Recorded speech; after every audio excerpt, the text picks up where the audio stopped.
So, I assume you're Vashoth or something like. Why would you assume that? If you weren't, you would have split my skull open at our first meeting before I said a word. Centuries of warfare with the Qunari do lead to this state of affairs.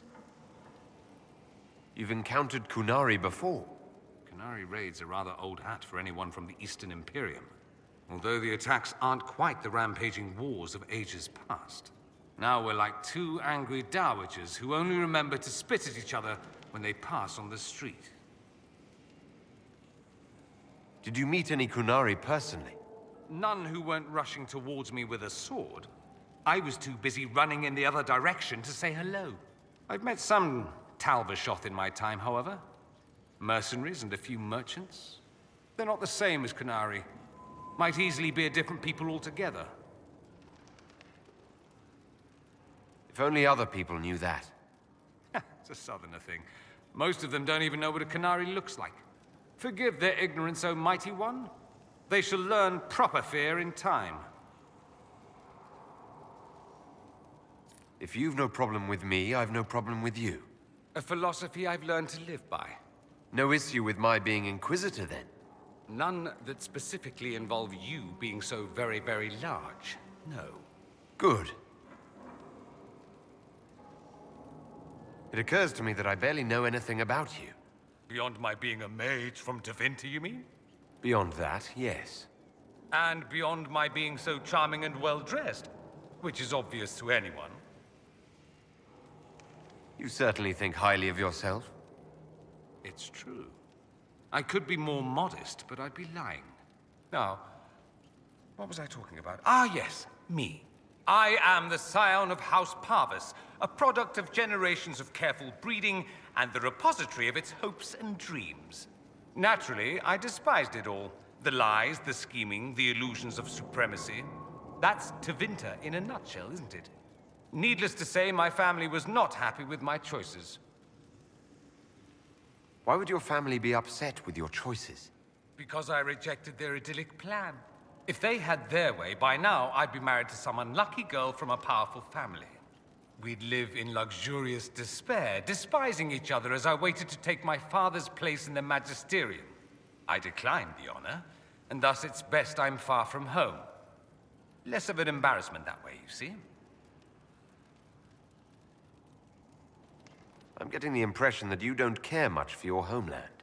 On the contrary, I care for my homeland a great deal. There's so much potential. Sadly, we squander it. We refuse to acknowledge how far we've fallen because pretending is easier. We pretend the Qunari can be beaten.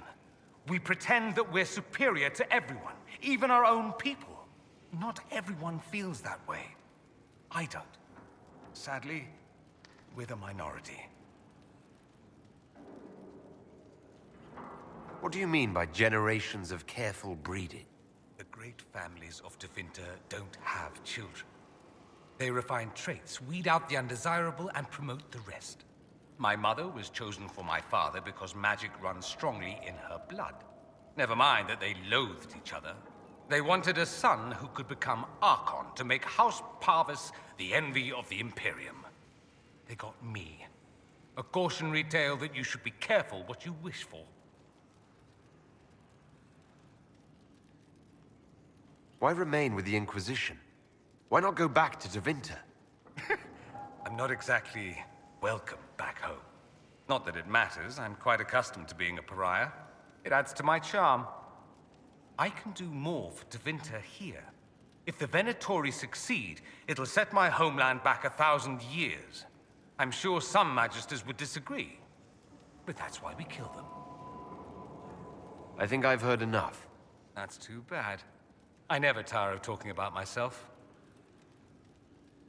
I'd like to ask you about Tevinter. Ah, yes. Everyone outside the Imperium always seems quite fascinated by it.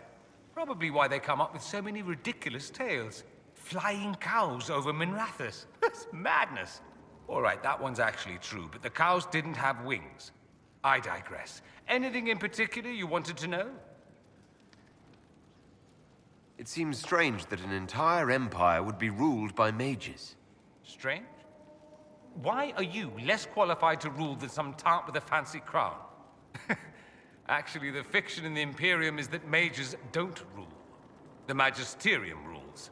That magisters are all mages is considered a convenient technicality. What is the magisterium exactly? The upper house of the Imperial Senate, and the only part worth having a seat on. Those seats are split among the circles of Magi, the Chantry, and the major families. All mages now. It's odd that outside the Imperium, you use Magister like it applies to every Tevinter mage. I thought the Archon ruled over the Imperium. Well, yes. Technically, he can overrule laws passed by the Magisterium, but that never happens. Even so, he gets to appoint new Magisters, which means all the families vie madly for his favor. Thus, the Archon gets invited to all the parties. The truest path to Tevinter influence, let me tell you.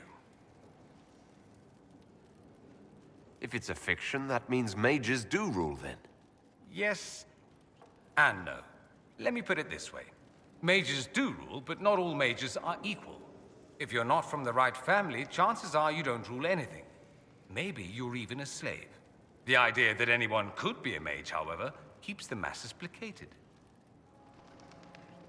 Can anyone be a mage? Technically, the potential runs mostly in bloodlines, but it's been known to happen.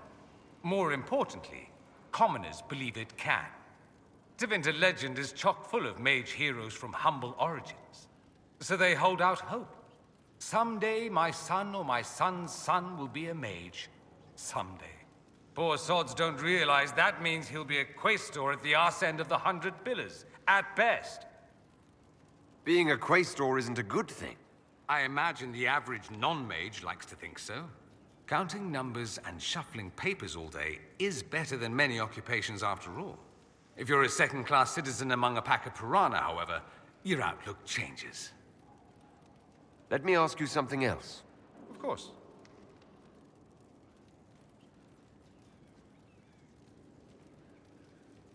Anyone who talks about the Imperium mentions slavery.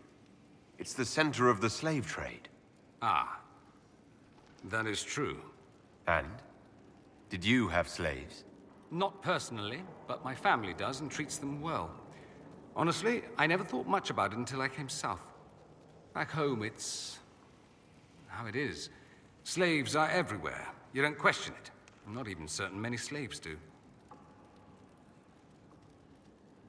You think slaves like it that way? Don't be ridiculous. I didn't say they like it. It's all most of them know. In the south, you have alienages, slums, both human and elven. The desperate have no way out. Back home, a poor man can sell himself.